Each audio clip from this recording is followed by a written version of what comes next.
Bienvenidos al podcast de la Iglesia del Nazareno Pan de Vida. Gracias por acompañarnos. Que este mensaje sea de bendición para tu vida. ¡Comenzamos! Bienvenido seas a nuestro podcast, Iglesia Pan de Vida, que encontrarás una familia, amor y calor. Una familia que nos impulsará a buscar de la palabra de Ahora sí, mis hermanos, el día de hoy vamos a predicar, vamos a continuar con la serie que se llama El Espíritu de la Ley. ¿Se recuerdan de eso? Ninguno se recuerda, están todos más perdidos que Adán el día de las madres. El corazón dividido. Porque estamos tratando la primera predicación que tuvimos 3 introducciones de ese tema. 3 introducciones. Predicamos el primer sermón, que fue mi concepto de Dios, y hablaba acerca del primer mandamiento que se encuentra en Éxodo capítulo 20, versículo del 1 al 3. El día de hoy vamos a hablar del segundo, que nosotros le llamamos, o entendemos que en la Biblia le dicen, ¿cómo le dicen a eso? Los 10 ¿qué? Mandamientos. No como alguna persona que yo pregunté los otros días cuántos mandamientos hay, dijeron 8, 15, 20, no sé de dónde sacaron los números, pero 10 mandamientos, 10 mandamientos. Y de esos 10 mandamientos, realmente lo que nosotros estamos caracterizando, dividiendo, distinguiendo, en de que las cosas no muchas veces son lo que nosotros entendemos que son. Porque cuando te dice a ti, por ejemplo, no matarás, muchas veces lo vemos como es un mandamiento, es una ley, y esto es así y se acabó. Pero no estamos entendiendo el punto que esto hace, porque eleva nuestro estatus. De eso nosotros hablamos en las introducciones. Ahora bien, en Éxodo capítulo 20, lo titulamos Un corazón dividido. En Éxodo capítulo 20, del versículo 4 al 6. Y vamos de una vez a la palabra del Señor. Dice: no te hagas ninguna clase de ídolo, ni de imagen de ninguna cosa que está en los cielos, en la tierra o en el mar. No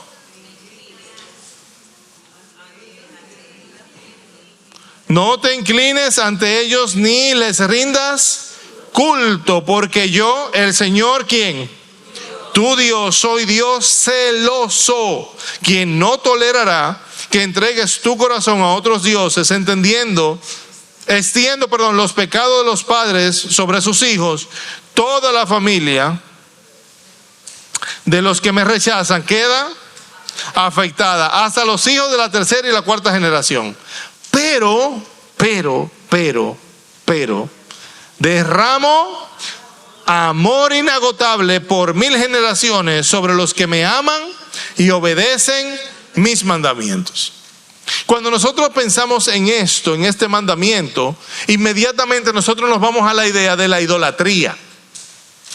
Y en nuestro contexto hispano, inmediatamente cuando nos vamos a la idolatría, ¿qué es la primera religión que nos llega a la cabeza?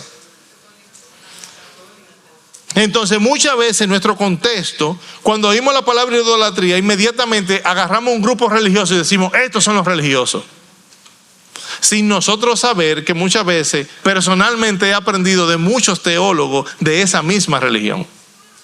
Personas que han estudiado cabal, o sea, como cabal, así dirían, ¿no? En El Salvador, cabal.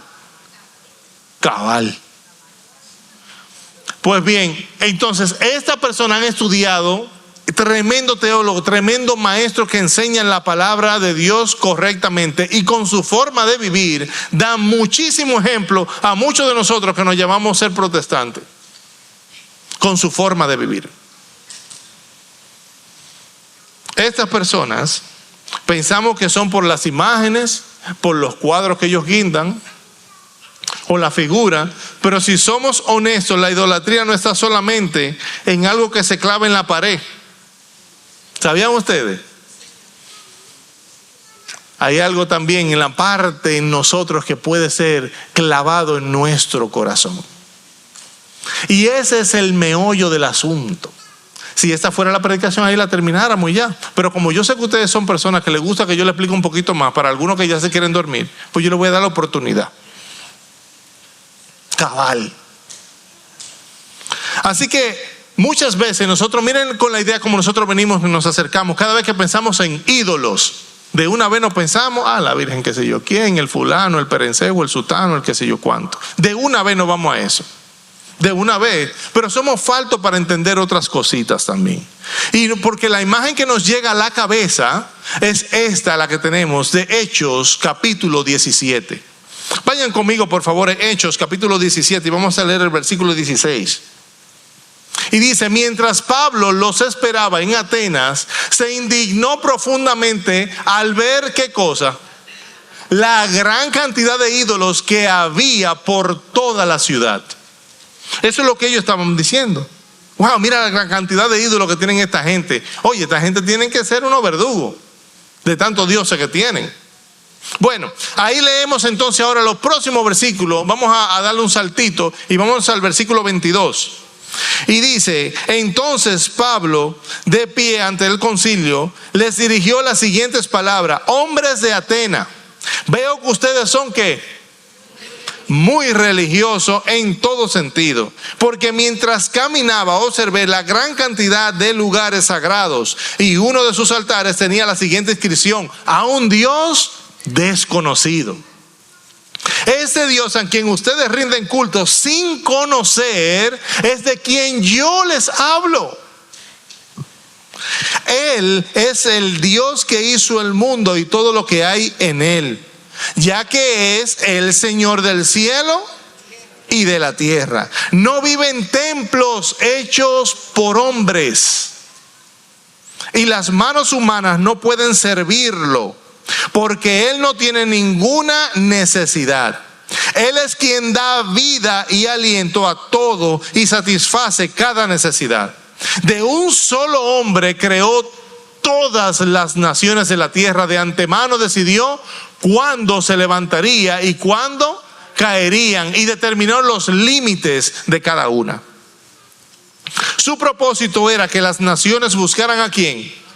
A Dios, y quizá acercándose a tientas lo encontraran, aunque Él no estaba lejos de ninguno de nosotros, pues en Él vivimos, nos movemos y existimos. Como dijeron algunos de sus propios poetas, nosotros somos su descendencia. Y como esto es cierto, no debemos pensar en Dios como un ídolo diseñado por artesanos y hechos de oro, plata o piedra. En la antigüedad Dios pasó por alto, ¿qué cosa? La ignorancia de la gente acerca de estas cosas, pero ahora Él manda que todo el mundo en todas partes se arrepienta de sus pecados y vuelva a Él.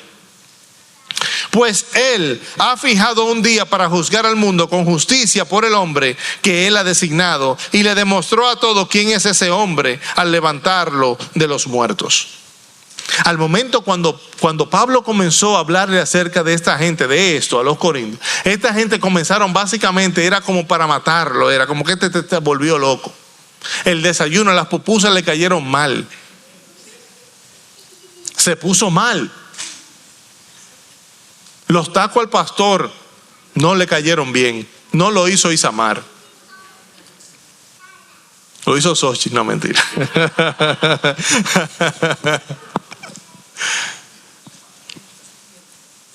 Dios ha pasado de antemano la ignorancia que nosotros teníamos.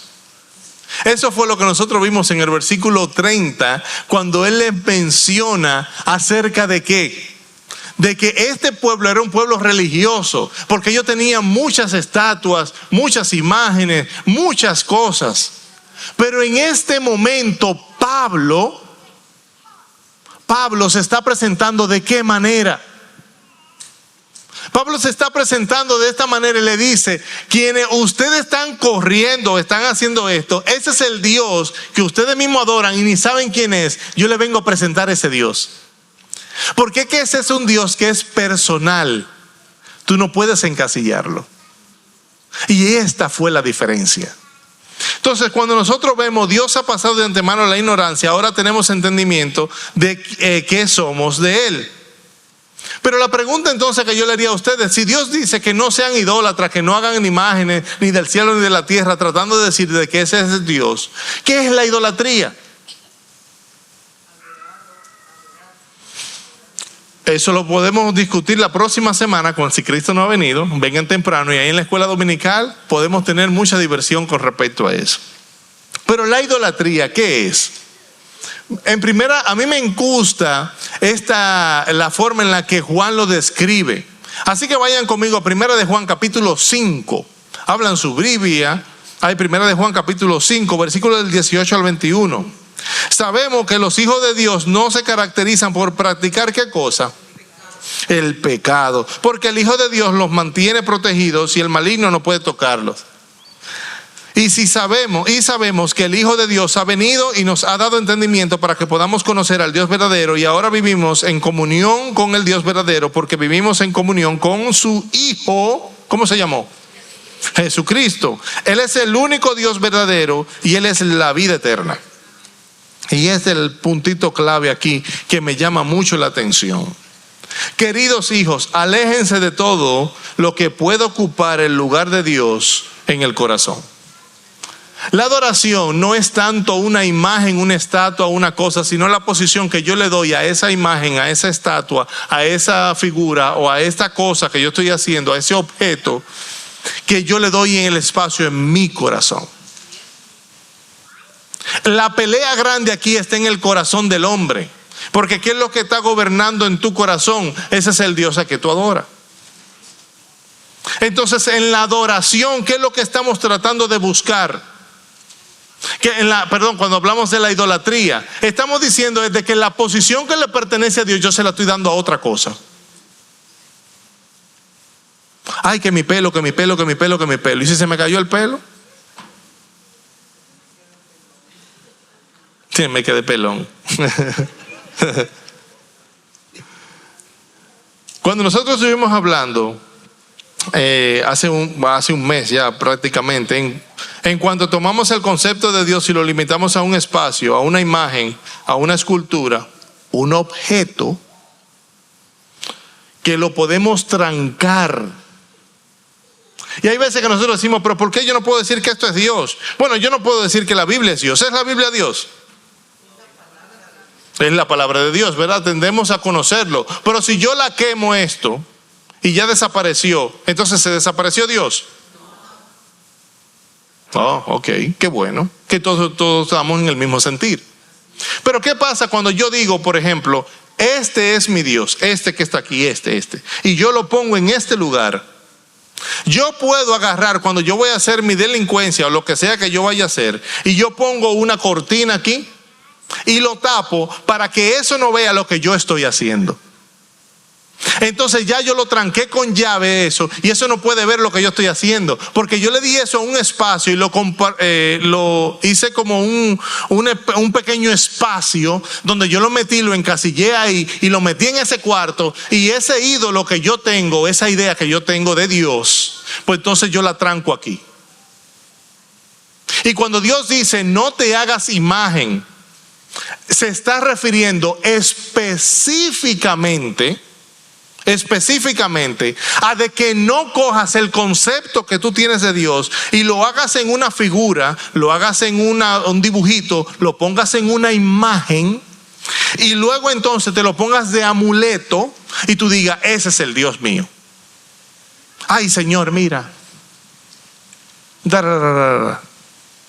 Y yo agarro este concepto, pero cuando yo no quiero que Dios vea la sinvergüencería que yo estoy haciendo, pues entonces yo me lo quito y lo guardo en una gaveta. Porque es que mi ídolo no me está viendo. Incluso en Jeremías, me parece que en el capítulo 10, habla precisamente de eso. Dice, pero qué tontos son esta gente. Vienen, agarran un pedazo de madera, cogen le hacen la forma, le ponen el pecho, le ponen los brazos de Julio así fuerte, ¿verdad? Le ponen los brazos de Julio fuerte, le ponen el cabello de Henry, la fortaleza mía, aleluya. ¿Qué pasó?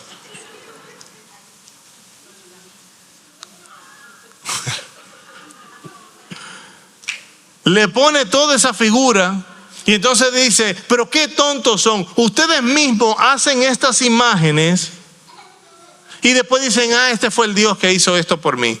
Pero qué tontos son ustedes. Así mismo se lo dice. Jeremías capítulo 10, si mal no recuerdo, ahí es que le llama la atención con respecto a eso. Pero en la predicación de mi concepto de Dios, hicimos una mención que Dios, que puede ser un genio de la lámpara mágica. ¿Por qué que Dios puede ser aquello que yo quiero que sea? Porque si yo quiero que Dios entonces diga, bueno, este es el Dios mío, y si yo lo sobo apropiadamente, si yo hago la oración, el mismo Dios de la Biblia que nosotros decimos que tenemos, si yo oro bien, si yo hago las cosas bien, si yo hago las cosas como Dios quiere que yo, así como que yo las haga, entonces Dios me va a dar lo que yo quiera. O sea que si yo froto la de Genie, ¿cómo que se llama? El genio de la lámpara mágica, apropiadamente, entonces Él va a salir y me va a cumplir mis deseos. Y tratamos a Dios de esa manera. Tratamos a Dios de que, Señor, si yo te oro, Padre, antes de que vaya a jugar soccer, entonces ya yo voy a ganar. No le funciona al Ecuador. Perdón.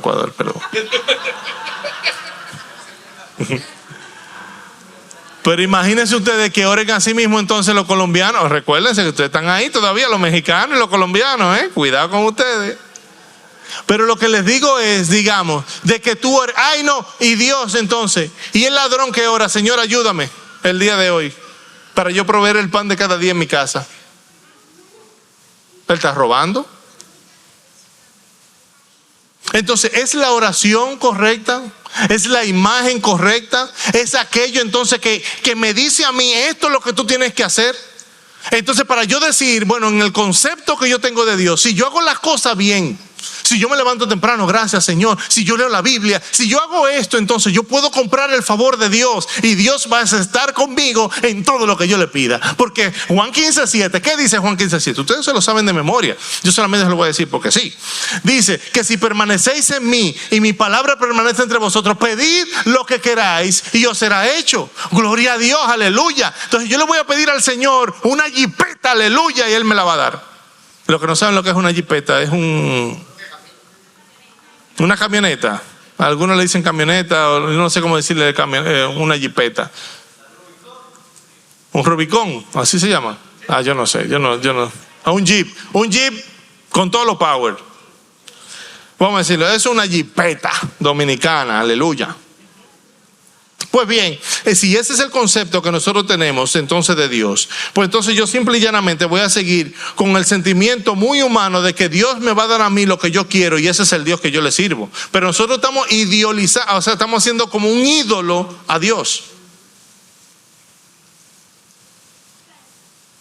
Cuando hablamos en el concepto, mi concepto de Dios, nosotros estuvimos dando la idea, o hablamos del concepto de que si yo creo que Dios es una persona, pues yo no lo voy a tratar como un objeto. Porque, y el ejemplo que les puse en esa predicación fue de que cómo se siente la mujer cuando solamente es buscada por el hombre, cuando ¿verdad? Uno quiere lo que quiere. Y solamente por eso. La mujer se siente usada, no le gusta eso. Se siente mal. Asimismo también el hombre, si el hombre solamente es una póliza. Ay, Señor, de verdad. O solamente el dinero que él trae a la casa, el hombre se siente usado también. Y tampoco quiere, no le gusta. A nadie le gusta sentirse usado. ¿A alguien le gusta sentirse usado? ¿Quién de ustedes le encanta sentirse usado? Nadie, ¿verdad que no? Porque no es bueno, no se siente bien, no nos gusta. Pero entendemos de que si yo hago lo mismo con Dios, pues entonces está bien. Porque que Dios sigue siendo un objeto en mi manera de pensar. Dios sigue siendo el mismo objeto que yo pensé que era. Si yo froto bien, si yo leo bien, si yo oro, entonces Dios va a hacer lo que a mí me dé la gana. Y ese nunca ha sido el concepto que Dios ha querido. Y por eso el segundo mandamiento, que no es un mandamiento, no lo es una palabra. Esa es la traducción correcta. No son los 10 mandamientos, son las 10 palabras. Palabras donde te hacen sentir a ti, por ejemplo, ¿quién de ustedes entiende que tiene un corazón grande para amar? ¿verdad? Algunos de ustedes, pero ninguno de ustedes va a decir, yo tengo un corazón tan grande para amar que yo necesito 3 o 4 mujeres para amarla. ¿Verdad que no? Porque se va con Cristo el día de hoy. ¿Verdad que sí? Se van con Cristo. Entonces tampoco van a decir, no, que yo tengo un corazón tan grande que yo necesito 3 o 4 hombres entonces para que me haga feliz. Tampoco, porque usted está seguro que se va con Cristo. ¿Verdad? Pero lo que les digo es, con esto, es para que usted entienda, para que este concepto le entre no solamente en la cabeza, pero en su corazón, que sea transformado de adentro para afuera. Si yo sigo tratando a Dios como un ídolo, no importa la imagen que yo ponga, no importa el retrato que yo tenga, que no tenga retrato, que no tenga imagen, que no tenga esto, que no tenga aquello. Si yo lo sigo tratando como una cosa que solamente me es útil para lo que yo quiero, entonces yo estoy tratando a Dios, estoy faltando en esto, esta palabra que es para elevar mi estándar y mi relación con Él. Yo lo estoy viendo a Dios como una cosa y no como una persona. Dios es una persona que quiere relacionarse contigo. Dios quiere tener una intimidad contigo. Quiere tratarte a ti como persona y te da ese valor como persona. Porque usted y yo tenemos la capacidad de amar. ¿Sabe usted eso? Ahora bien, ¿qué es amar? Amor es amor. Mentira del diablo. Dios es amor. Dios es amor, pero también es fuego consumidor. Pero yo no puedo amar a alguien. Digamos que yo tengo una computadora. Digamos que María Esther es una computadora. Y yo le pongo ahí, ame un juguito de chinola. ¡Pup! Ella llega a la casa y me hace un juguito de chinola. Y me pone la opción, me brinca una opción y me dice, ¿lo quiere con leche o digamos chinola sencillo, natural? ¿Lo quiere con leche normal o lo quiere con leche Carnation? Y yo lo quiero con Carnation. Y le doy ese botón. Y viene y me prepara ese jugo ahí, riquísimo, como mi esposa lo hace. Buenísimo, aleluya, gloria a Dios. Pero digamos que yo le puse el código. Ella no lo haría. Digamos que ella me diga, ella no tiene opción porque es un código. Un ejemplo, mi teléfono me ama. Pero él hace todo lo que yo le digo. Yo le digo al teléfono, llama a Alfredo Pitt. ¡Pup! Llama a Alfredo Pitt. Se ha comunicado con Alfredo Pitt. Por favor, deje su mensaje. Me bloqueó. Pero yo llamo a otra persona y el teléfono hace lo que yo le diga que haga. Eso hace el teléfono. Mándale un mensaje a Roberto. Roberto, me gustan tus ojos azules.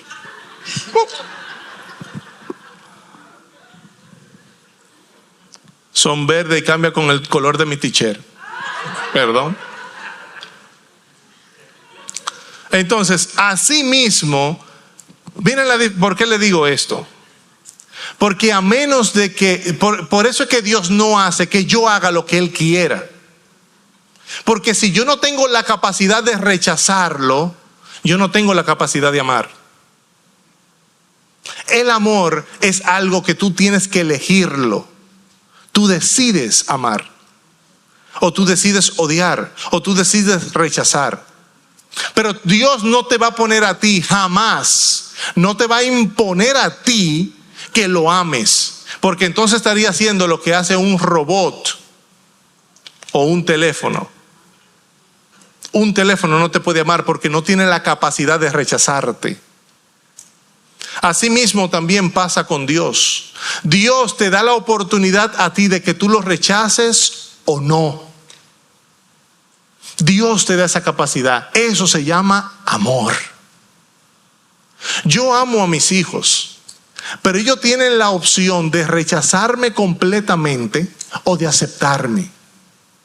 Pero eso depende de ellos. Por más que yo brinque, salte, patalee, que busque, que haga, que le dé todas las cosas o que no le dé nada, es decisión de ellos amarme o no. Yo puedo tratar de comprar su favor, pero no su amor. Entonces, eso mismo está haciendo Dios con nosotros. Dios te da la oportunidad de que tú lo conozcas, de que tú te acerques a Él y de que tú digas: mira, no hay otro Dios delante de ti. Señor, yo te amo a ti, te adoro a ti.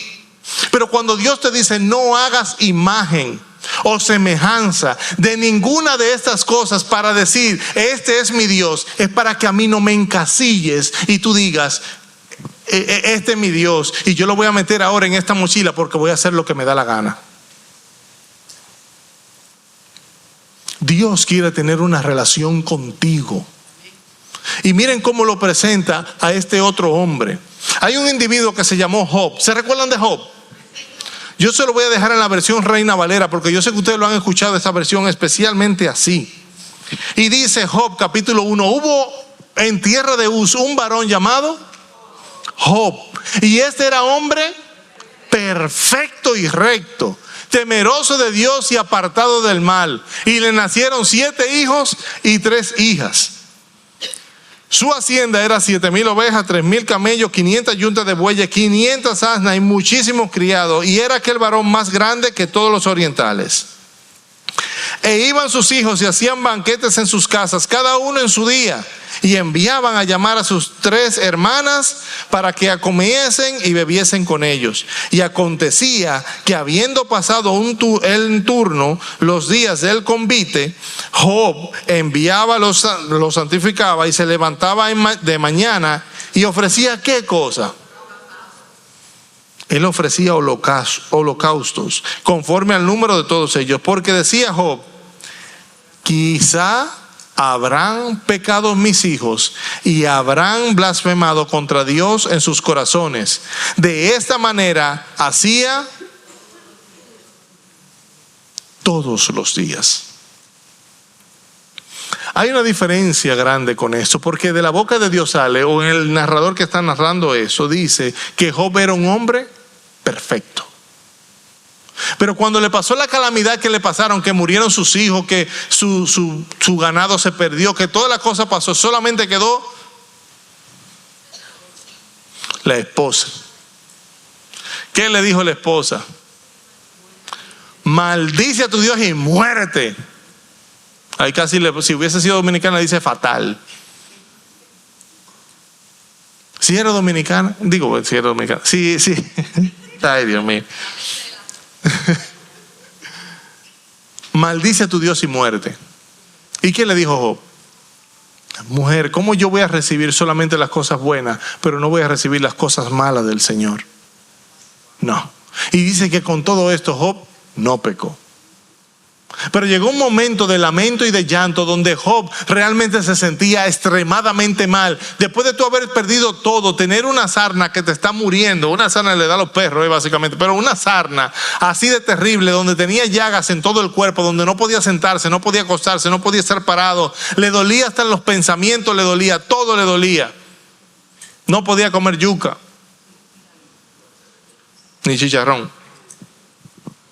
Y esto es lo que él dice en ese momento: porque sé por qué se da luz al trabajo y vida a los de ánimo amargado, que esperan la muerte y ella no llega, aunque la buscan más que tesoro, que se alegran sobremanera y se gozan cuando hallan el sepulcro. O sea, él dice: yo prefiero estar muerto por las cosas que me han pasado, por todas las cosas por las que yo he vivido, cosas por las que yo he enfrentado, cosas por las que yo he padecido, me molestan grandemente.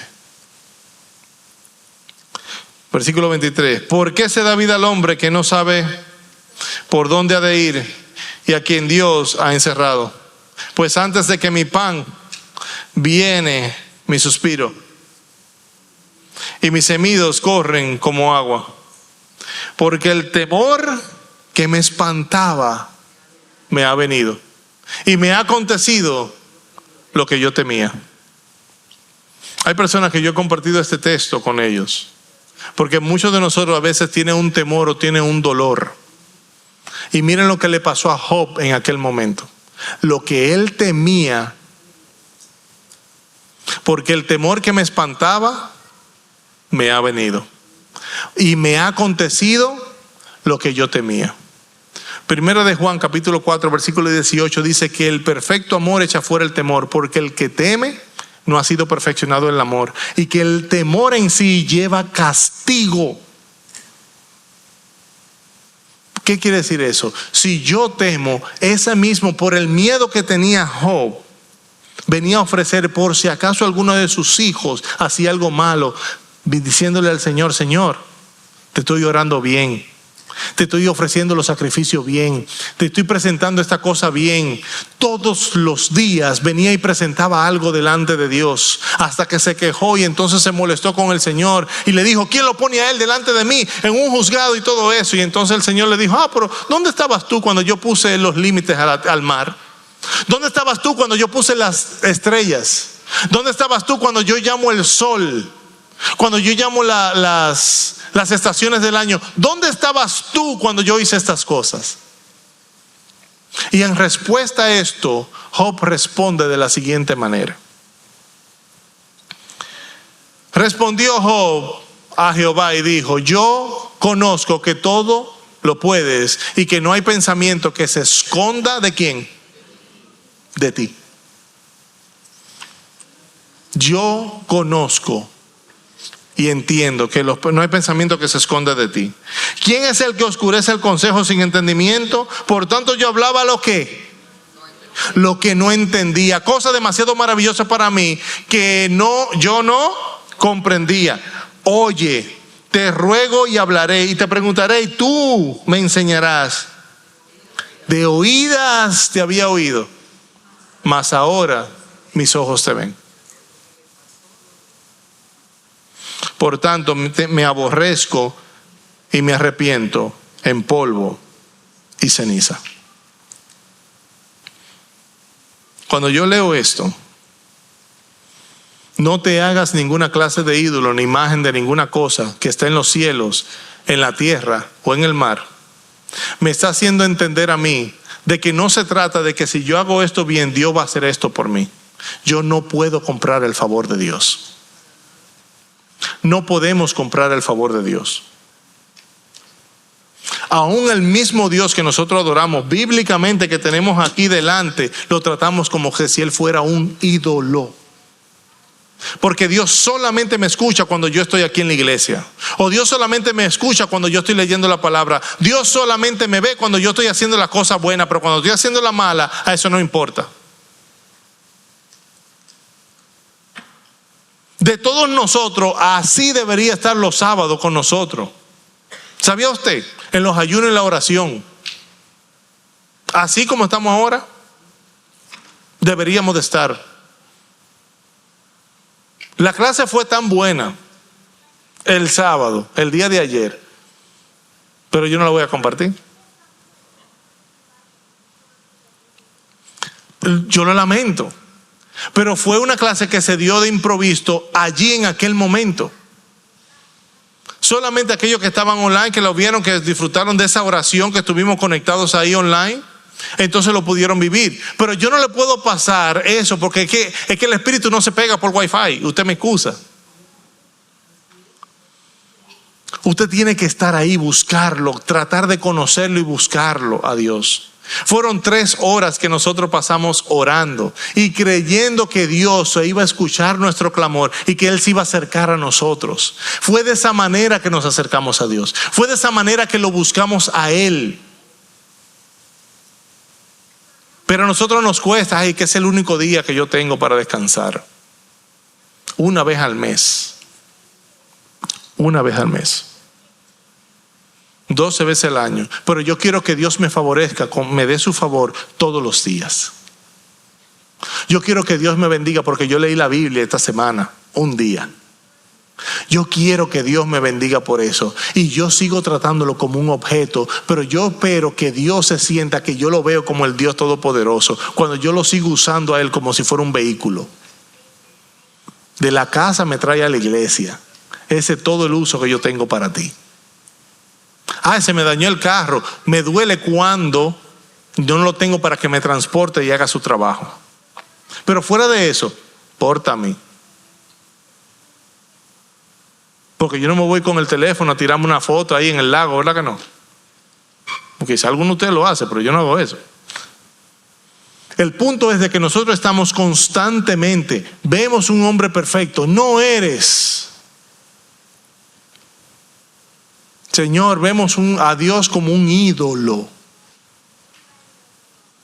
Ponemos una imagen, lo tratamos de esa manera, de la cual si a nosotros mismos nos trataran de esa manera, nos enojáramos.